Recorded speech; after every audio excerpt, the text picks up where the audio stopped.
Coucou à toutes et à tous. Alors j'ai mis mon petit serre-tête. Pourquoi? Puisqu'on va tout simplement faire un petit tuto maquillage. Donc ça fait un long moment, je sais, que je ne vous ai pas tourné de vidéo maquillage. Et étant donné que j'ai reçu énormément de produits, notamment dans un site avec du maquillage à 1$ cruelty free, si jamais vous ne l'avez pas vu, je vous laisse le lien juste ici. Donc grâce à ce site là tout simplement j'ai pu renouveler mon stock de maquillage. J'ai également reçu des commandes de chez AliExpress et j'ai fait pas mal d'autres découvertes et du coup je vais vous montrer comment je me maquille le week-end quand j'ai du temps, quand j'ai envie de me faire belle entre guillemets. J'ai mis mes lentilles de chez Kim LNC, je vous ai fait une petite revue sur ces lentilles que je vous mets juste ici. Tous les produits que je vais utiliser seront listés dans la barre d'infos. Donc je vais commencer par mettre ma petite base. Donc moi c'est la AOA Studio Wonder Skin. Hop, donc la voici, la voilà. Donc c'est celle qui a des petites paillettes dorées à l'intérieur et elle est super bien. Elle aide vraiment, je trouve, à faire tenir le fond de teint. Tout comme la bleue que j'avais testée aussi. Donc si vous ne l'avez pas vue cette vidéo, je vous la mets aussi en suggestion. Donc c'est une base de teint qui était bleue et qui aidait vachement à lisser les imperfections et les pores de la peau. Donc moi la base je l'applique au doigt tout simplement.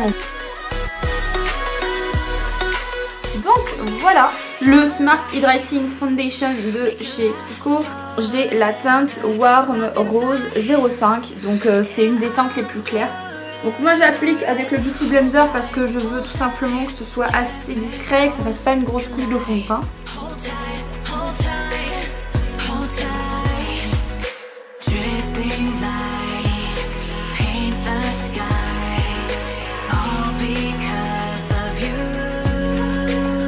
Voilà pour l'application du fond de teint. Alors il est très gras. Moi franchement je trouve qu'il brille vachement et c'est vraiment pour ça que j'ai du mal en fait avec ce produit.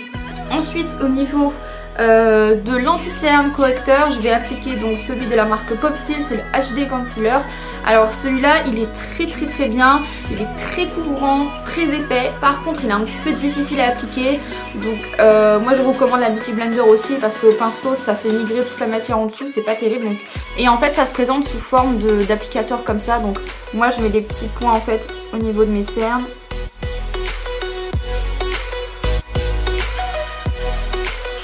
Donc voilà pour le rendu, franchement je trouve qu'il est très couvrant. Moi je le trouve très bien, j'en suis très contente pour le prix que je l'ai payé. Enfin j'ai dû payer ça 1€, 1,30€, donc franchement très bien. Et là on va venir tout fixer. Donc moi j'utilise une poudre aussi qui vient de chez AliExpress que j'adore, c'est la poudre L'Idéal. Donc c'est une marque japonaise qui est juste au top et franchement la poudre elle apporte une légère couvrance et un fini hyper velouté. Donc ça fait pas plâtre en fait si vous voulez, donc ça j'aime beaucoup. Donc j'en prélève avec un gros pinceau comme ça, hop, et ensuite je viens balayer tout le visage. Et donc voilà, comme vous pouvez le voir, l'anti-cerne est assez gras, donc il a déjà migré dans les plis. Je vais prendre la poudre Perfect Satin Powder de chez AOA Studio. Hop, donc c'est la translucide. Donc je vais la prendre avec le cul de ma Beauty Blender, hop. Et je vais appliquer ça sous les yeux.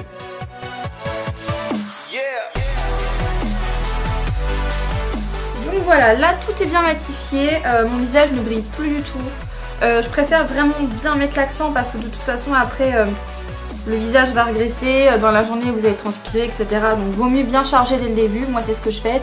Donc là je parais très pâle. Du coup ce que je vais faire c'est que je vais tout simplement venir appliquer un petit blush. Utiliser c'est un petit mono blush comme ça qui vient dans des palettes de Nocibé, dans les grosses palettes Sephora. Et donc je prends un petit pinceau comme ça, voilà, c'est un pinceau moyen. Donc voilà, là déjà j'ai l'air un peu plus vivante. Donc je prends mon gros pinceau pour tout blender. Ensuite je vais passer à la dernière étape du teint. Ça va être l'enlumineur, donc moi j'utilise toujours le même, c'est celui de chez Inglot, c'est un de mes enlumineurs préférés. Donc c'est un petit tamis en fait, donc moi je le mets sur le côté et je prends directement au doigt. Je m'embête pas, je prends directement au doigt et je trace assez rapidement. Voilà, et donc ensuite ce que je fais pour bien venir tout blender, un gros pinceau éventail comme ceci et je vais venir tout blender. Voilà pour le teint ce que ça donne. Donc là j'ai fait quelque chose d'assez chargé au niveau du teint. J'essaie de bien masquer toutes les imperfections, etc. Donc maintenant ce que je vais faire, c'est que je vais passer aux sourcils. Je commence toujours par les sourcils et après je vais m'occuper des yeux. Donc pour mes sourcils, je vais utiliser mes nouveaux produits que franchement j'adore. C'est de la marque AOA Studio, c'est le Sculpting Brow Pencil. Hop. Voilà, donc moi là j'ai pris la teinte Dark Brown. Donc ils ont également du noir et j'ai également la teinte Medium quand je fais des maquillages un peu plus soft. Et j'ai également le mascara aux sourcils Go Brow, hop, qui est aussi en teinte Dark Brown. Hop. Voilà, donc je commence toujours par, je les brosse déjà pour enlever l'excédent de poudre et de fond de teint qu'il y a à l'intérieur. Et ensuite j'utilise donc la mine. Donc moi en fait ce que je fais c'est que je refais la tête du sourcil et je refais la ligne extérieure et ensuite je passe un coup de mascara partout. Donc plutôt que de faire des traits, je vous conseille de faire plutôt des petits points. Et ensuite j'applique mon mascara à sourcil pour venir fixer les poils du cou. Donc voilà pour le sourcil ce que ça donne. Je vais faire mon deuxième sourcil et après on va s'occuper des yeux. Donc du coup je vais venir appliquer ma petite base à paupières. J'utilise la Eyeshadow Potion de Urban Decay. Donc j'en mets pas beaucoup parce que plus vous en mettez ça risque de graisser votre paupière et du coup ça risque de faire l'effet inverse. Et je vais me maquiller avec la palette Huda Beauty. Voilà voilà. Donc c'est la Rose Gold Edition. Il y a plein de gens qui m'ont été déçus de cette palette, qui ont dit que les fards mat étaient pas terribles, mais moi je la trouve mais juste dingue. Ils sont faciles à travailler les fards, il n'y a pas de chute. Donc je vais prendre un petit pinceau comme ça à bout rond mais assez touffu, voilà. Et je vais venir commencer donc à creuser le creux de paupière. Donc moi je vais prendre la teinte Enea, donc c'est le orangé rouge qui est ici, un teinte un petit peu argile et j'aime beaucoup travailler mon creux de paupière avec ce fard à paupières là. Hop, donc j'époussette toujours pour éviter d'avoir des chutes et c'est parti. Donc voilà assez grossièrement pour l'application du fard Enea. Ensuite je vais prendre le fard Sandalwood qui est juste ici, qui est un fard un peu plus dans les tons orangés mais plus clairs. Hop, donc je reprends avec le même pinceau et je vais venir appliquer au niveau du creux aussi mais un petit peu plus au niveau du sourcil pour faire comme une couleur de transition. Donc voilà grossièrement pour l'application, je vous rassure après je vais venir estomper avec un gros pinceau. Et dernière couleur que j'utilise pour venir un petit peu creuser tout ça, j'utilise le fard Man Eater qui est ici, qui est un magnifique bordeaux, juste de la mort qui tue et c'est un de mes fards préférés de cette palette d'ailleurs, en tout cas au niveau des mats. Hop, donc je vais en appliquer un tout petit peu et là je vais le mettre uniquement au niveau du coin externe. Et là je vais prendre un gros pinceau, donc comme ceci, et là je vais venir tout flouter pour que ça fasse un effet un petit peu plus diffus. Donc voilà, déjà en estompant c'est vachement mieux. Ensuite je vais venir appliquer le fard Moon Dust qui est un beige doré avec des petits reflets irisés fort sympathiques, donc celui-ci. Donc je l'applique avec mon gros pinceau tout simplement et ça va me servir de couleur de transition. Donc voilà au niveau du creux de paupière, etc. Et ensuite je vais venir appliquer donc un fard entre guillemets crémeux, donc ceux de ces fards-ci là. Franchement c'est des dingueries, mais juste des dingueries. Et je vais venir appliquer le fard Rose Gold qui est celui-là. Et je les applique avec mon index, donc je pêche dans le fard et regardez moi cette beauté, les pigments sont d'une qualité juste de dingue et je vais appliquer ça au niveau de toute la paupière mobile. Donc voilà pour le côté juste magnifique que ça rend. Et ensuite comme j'ai blendé, j'ai perdu en intensité, je vais venir réappliquer du fard Enea, celui-ci, le argile. Et je vais venir en réappliquer juste pour bien redéfinir le creux. Dernier coup d'estompage. Donc franchement cette palette elle est juste dingue, mais dinguissime, et ça sublime tous les yeux, mais vraiment tous les yeux. Donc là avec le bleu forcément ça ressort de fou. Mais je vous promets que même avec les yeux marrons, franchement c'est une palette de dingue. Donc là j'ai vraiment, mais j'ai eu presque aucune chute quoi. J'ai eu 2 petites palettes qui sont tombées, mais franchement c'est une palette de très très bonne qualité. Donc ce que je vais faire pour le dessous de mon œil, c'est que je vais prendre le fard. Donc je vais prendre le fard Man-Eater, qui est le fard bordeaux qu'on avait appliqué hop, au coin externe. Comme un petit pinceau eyeliner, donc je prends un tout petit pinceau comme ça. Et donc pour estomper, je vais prendre notre petit pinceau et j'estompe en dessous. Donc voilà ce que ça donne pour le dessous d'œil. Et ensuite dans la muqueuse, je vais venir appliquer donc un crayon colle noir pour faire un peu plus intense. Et donc moi je vais utiliser le Kiko Deep Black Kajal. Voilà pour mon premier œil. Donc je vais faire l'autre de la même façon et je vous retrouve ensuite pour les prochaines étapes. Donc voilà pour mes 2 yeux faits avec cette palette. Ensuite je vais passer à la prochaine étape qui est le recourbage. Donc vous allez voir que je vais mettre des faux cils, mais je recourbe toujours mes cils avant et je leur mets quand même du mascara etc. pour bien coller les deux cils entre guillemets ensemble. Donc je recourbe. Et ensuite j'applique mon trait d'eyeliner ensuite. Donc j'utilise le Définition Eyeliner de chez Kiko que je trouve très très bien, qui dure longtemps et l'encre est bien noire, donc j'aime beaucoup.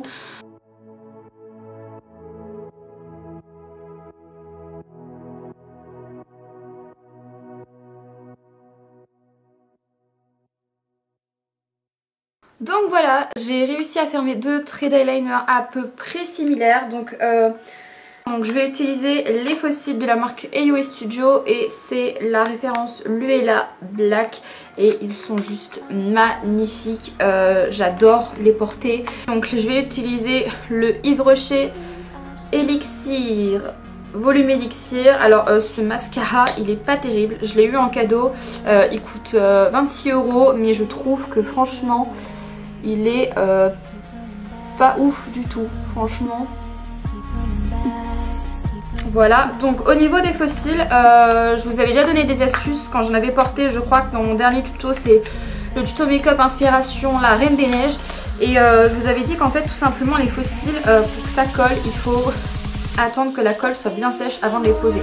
Donc ce que je vais faire, c'est que je vais poser la colle. Et donc je viens appliquer une assez bonne couche en fait de colle sur le faux cil. Et surtout insister sur les coins internes et externes, c'est là où ça a du mal à coller le plus souvent. Je les mets de côté, j'attends que la colle soit prête et ensuite je vais passer à l'application. Donc voilà au niveau du faux cil. Donc là je sais pas si vous verrez, mais il y a eu un changement de couleur au niveau de la colle. Donc moi je suis munie toujours d'une pince à épiler. Pour moi c'est juste un outil obligatoire parce que dans les recoins je vous assure que c'est vraiment une galère sans pince à épiler. Donc je commence par poser le faux cil au niveau de la frange de mon cil à moi. Donc comme ceci, voilà. Une fois que je l'ai posé, je vais venir prendre ma pince à épiler et je vais poser le recoin interne et le recoin externe. Ensuite on ferme l'œil et on vient tout simplement pincer. Et ensuite pour donner une belle forme aux faux cils, en fait on prend notre doigt et on les remonte vers le haut. Hop. Et voilà. Donc franchement je trouve qu'ils sont juste super jolis et ils sont agréables, on les sent pas du tout. Donc voilà, j'aime beaucoup, je vais appliquer le deuxième et je reviens tout de suite. Donc voilà pour l'application des faux cils. Ensuite pour les cils du bas, je vais appliquer mon mascara préféré, mais vraiment préféré. C'est le NYX Double Stake. Donc c'est tout simplement un mascara à fibres. Et donc là je vais pas prendre les fibres, hein, je vais juste prendre le mascara en lui-même. Et il est juste top top. Et donc voilà pour le maquillage des yeux, du teint, etc. Donc j'ai choisi cette couleur-ci au niveau du rouge à lèvres. Donc vous pouvez très bien prendre le traditionnel rouge à lèvres rouge. Moi je trouve que le rouge avec mes cheveux c'est pas terrible. En tout cas là je le vois pas super bien avec cette couleur là. Et du coup j'ai choisi celle-ci qui est le NYX Liquid Suede. Et c'est la référence 08, le Pink Lust Passion Rose. Et c'est un rose très très flashy. Hop, et donc je vais venir appliquer le rouge à lèvres. Donc voilà pour la couleur et franchement je trouve que ça match super bien. Donc voilà pour le maquillage final.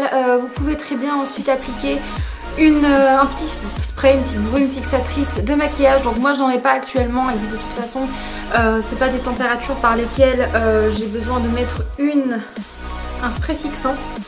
Donc au niveau de mes cheveux, je vais vous montrer aussi ce que je vais faire. Donc là j'ai les cheveux, je les ai lissés. Donc je vais venir créer des petites ondulations avec mon boucleur. Donc je vais vous montrer un petit peu comment je vais faire ça. Donc je vais venir utiliser mon petit protecteur de chaleur. Hop. Et ensuite je vais utiliser mon petit boucleur. Je vous en avais fait une revue.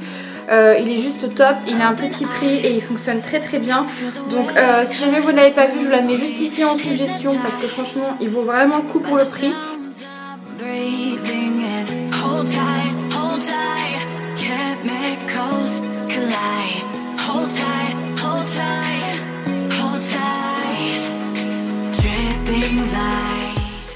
Voilà, j'ai fini de tout boucler, donc là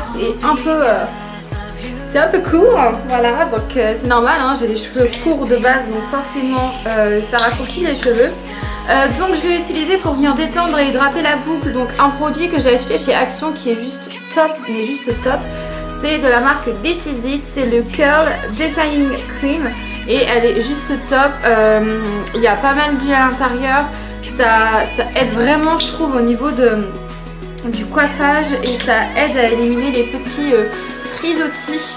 Donc j'ai mis une petite noisette et ensuite je vais venir passer partout dans les boucles pour venir créer un peu plus de volume, voilà, pour venir les défaire un petit peu. Donc moi ce que je veux c'est plus des ondulations que des boucles, donc de toute façon ça va redescendre.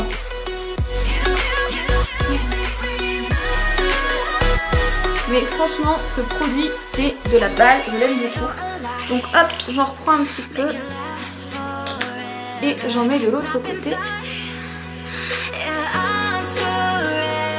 Alors, je mets de la laque. Là, je vais pas en mettre tout de suite, mais normalement, je mets de la laque. Ça, je précise parce que j'aime bien qu'il y ait un petit mouvement quand même et j'aime bien que... Voilà, et après, je secoue mes cheveux. Je fais du remuage de tif et voilà, ça me fait un look sauvage. Donc voilà un petit peu, donc je vais attendre que tout ça redescende. Donc ça va prendre je pense dans une heure, d'ici une heure ce sera redescendu. Donc voilà pour mon look de Saint-Valentin. Donc j'ai fait des petites boucles, donc les cheveux assez volumineux. J'ai fait un make-up avec la Huda Beauty et j'ai mis mon petit NYX Liquid Suede en rouge à lèvres. Et donc voilà, j'espère que cette vidéo vous aura plu, vous aura permis de trouver peut-être des idées de look. Voilà pour la Saint-Valentin. Donc je vous fais de gros bisous et je vous dis à bientôt pour de prochaines vidéos. Ciao tout le monde!